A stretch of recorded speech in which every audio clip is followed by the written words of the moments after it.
welcome back to my channel. Welcome back to another video. Guys, thank you so much for taking time out of your day to click on this video. I really do appreciate it, and I love you guys for it even more. So guys, what happened was, because now you're gonna see I'm wearing a different top later in the video. So what happened was, guys, I recorded yesterday. I did. But then when I started putting the video together, it was just off for me. It didn't flow.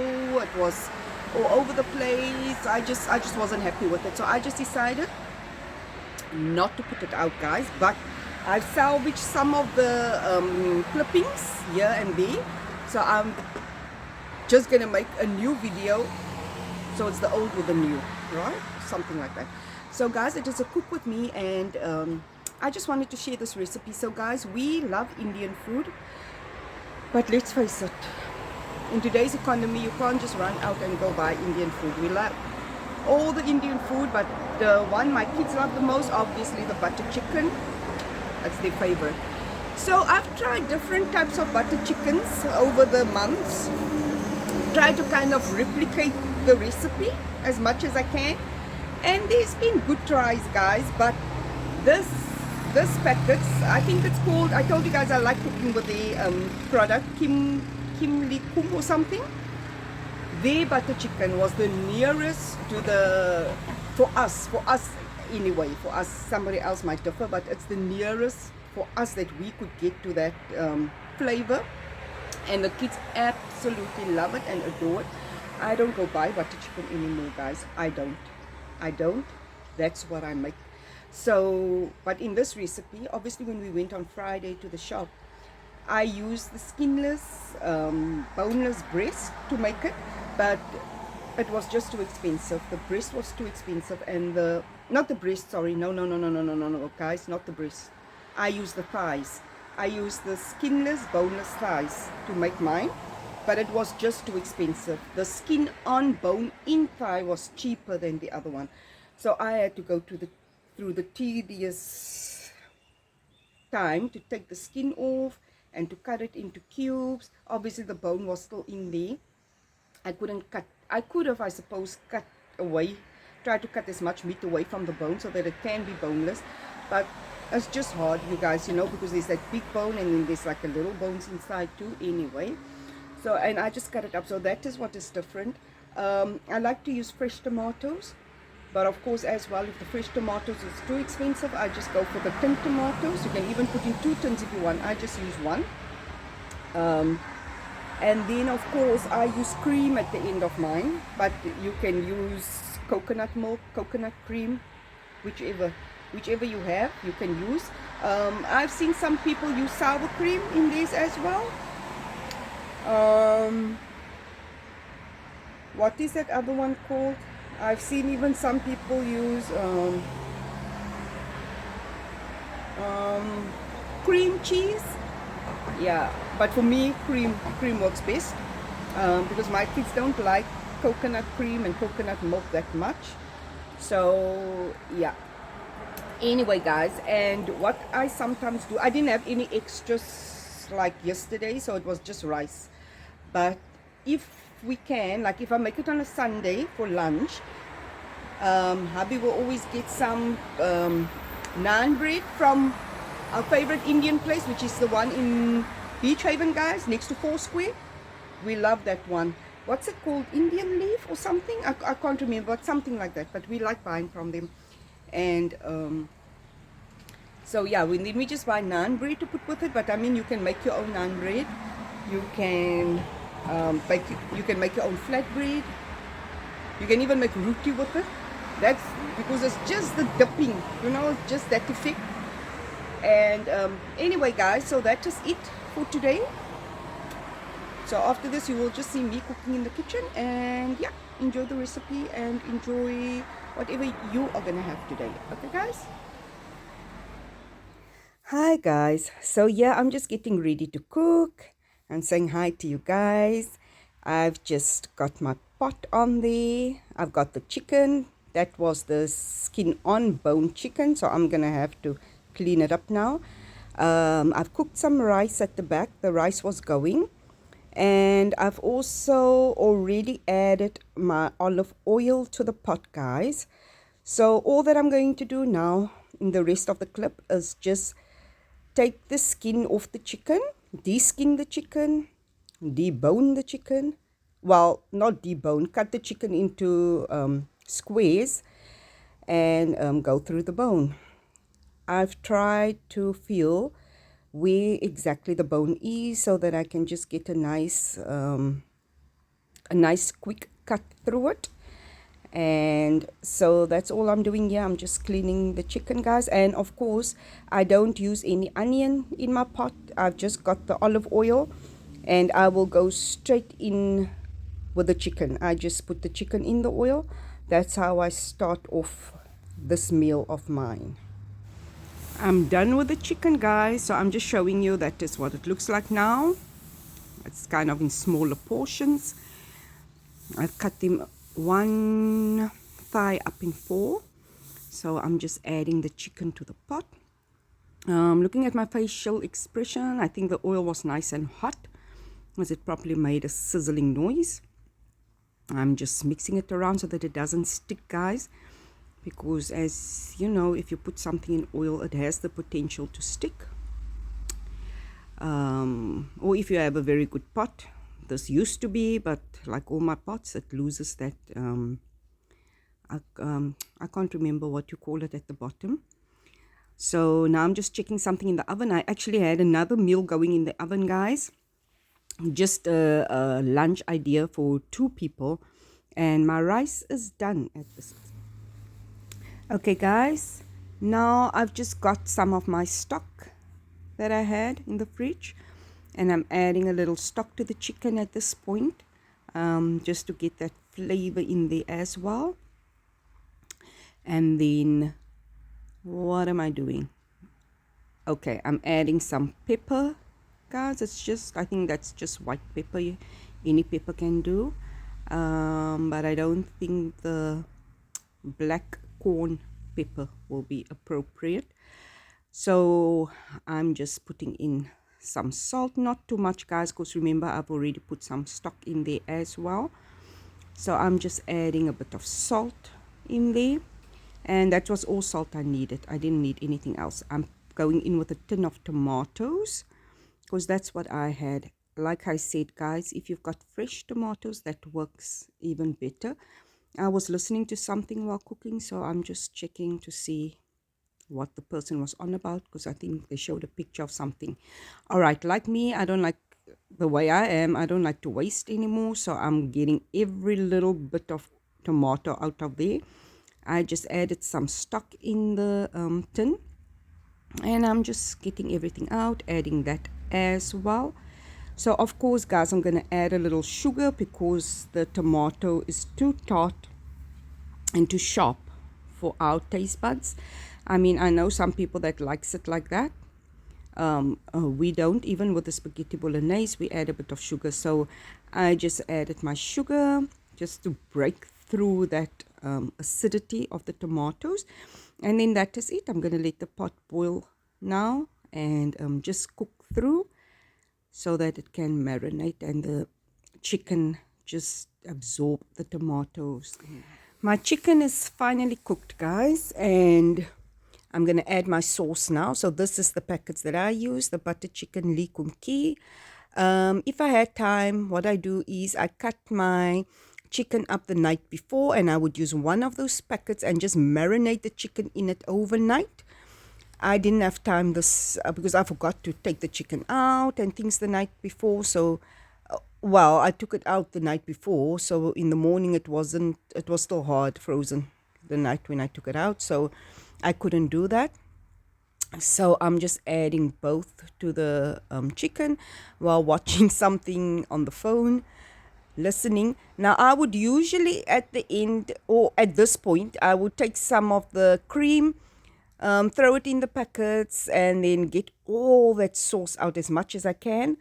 And then at the end, when I add my cream, I would just add whatever was in the packet in there as well, but I didn't do it either. I was in a hurry just to get done. I've smelled it. It smelled divine. And so now I will just leave it just for that. It's already done. Now I'm tasting it. Yep, it's perfect, just as is. Nothing else needed. So I'm putting my plate lower, and I'll just leave it just to boil a bit more, and then I'll add my cream. Bubble up. Okay guys, so now the food is done. I'm just checking the other food in the oven right now, which, as I said before, was another meal idea, a quick lunch for two. So I'm just adding my cream, normal cream. I'm not adding all that cream, guys. I just add like 3 or 4 dollops in there or something, because my food didn't have a lot of gravy, because I only had one tin of tomato.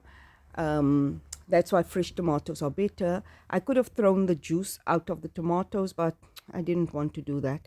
So yep, that's the cream that I'm going to use. And now it's basically done, guys. It's finished.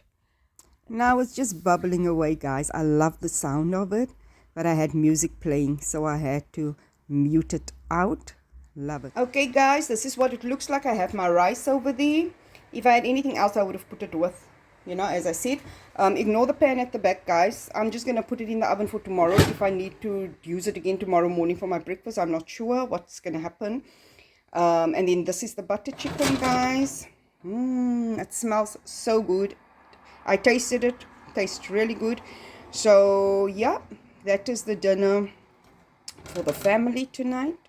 And hopefully, by the looks of it, I really hope I'm gonna have leftovers, guys. I don't want to do this everyday cooking anymore. It's driving me crazy, honestly. Okay, that's that. Hello, guys. So you've come to the end of the video. So that was just me cooking. And guys, I was just thinking, before I end this video off, I was just thinking, I didn't even ask you guys how you guys were in the intro. I hope you guys are well. I hope you guys are doing well. And I'm not talking about well in weight. I'm just talking about in general in life. I hope you guys are doing well.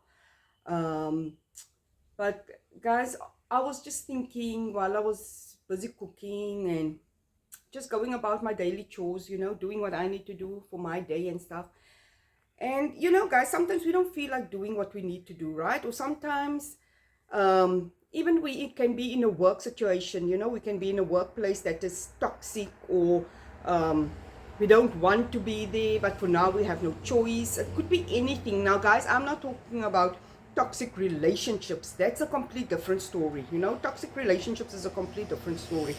But I can add marriage in here. I'm gonna add marriage because I'm not talking about toxicity. I'm just talking about, even in marriage, husband and wife can get on each other's nerves. Sometimes you think, I don't understand this person and this person don't understand you, whatever it is, right? But even me, sometimes with the cooking, sometimes I don't feel like cooking. I feel it's just a chore. I feel it's just a schlep. I feel like it's just, why do I have to do it? But guys, that verse came to me in the Bible that says, whatever you do, do it unto the Lord. Or does it say do it unto the glory of the Lord? I'm not sure.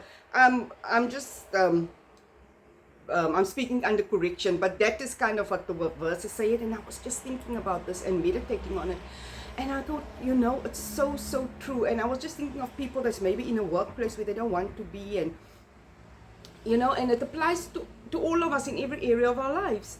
And the people in the workplace might say to me, girl, please, you don't know my boss, you don't know my colleagues, you don't know my manager, but if you do your work unto the glory of God, not for the manager, not for that colleagues, you do it unto the glory of God, you will see even how God opens other doors for you and take you out of that department, take you out of that job, put you somewhere else, just because of our attitude, just because of how our attitude is towards the work. Don't think of the boss, do it unto the glory of God. Do it as if you are working for God, as if God is your boss, and see how God opens other doors.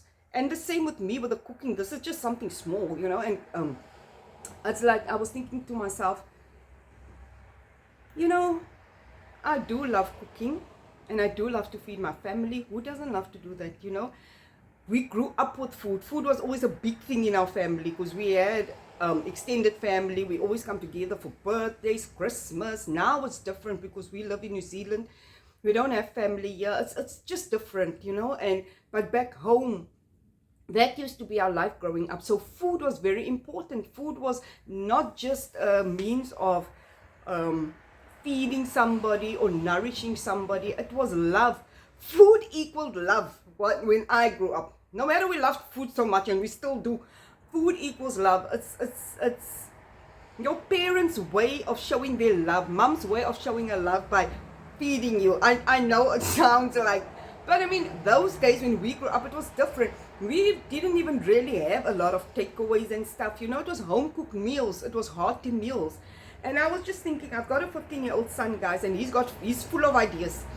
This child of mine has got his whole life planned out.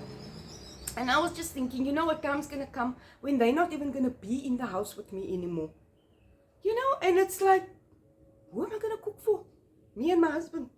Me. You know? And this is the joy. And even so, I just changed my whole attitude. I thought to myself, no, I cook unto the glory of God. I cook, and I thank God for giving me the strength to prepare this meal for my family, for giving us the income to being able to buy ingredients and feeding our families, you know. And it makes the whole outlook on everything so much different. You just see things in a different light. I don't know why I had to share that with you guys. It was just something that was on my mind. And yeah, so that's it, guys. That's all I wanted to share. I know this video is a bit different. It's a bit different because it's patched together. But anyway, I hope you guys enjoyed it. I hope you have a good rest of your day/night, wherever you find yourself in the world, guys. And yeah, whatever situation you find yourself in, it's just seasons, you know. Everything in life is a season. Everything in life will pass, you know. These things shall pass. These things too shall pass away. So shall pass on, shall pass away. It's all the same, you know. It's all the same. So in that time, whatever you go through, especially if you are a believer, just praise God, thank God. I still know sometimes it's hard, but you know, just don't stay there for a long period of time. Try to get out of it because yeah, so that you can have a clear, open communication with God, you know. And it's never God, it's always us. We the ones that sometimes, because of our circumstances, always we upset, we're angry, we block that, you know. But God's always there, you know. God's always there reaching out to us. He's always there. So yeah, cry if you have to cry, throw a tantrum if you have to throw a tantrum, lock yourself in your room if you have to lock yourself in the room, but don't lock yourself in there for 3 days. And nobody needs to lock themselves up for 3 days, guys.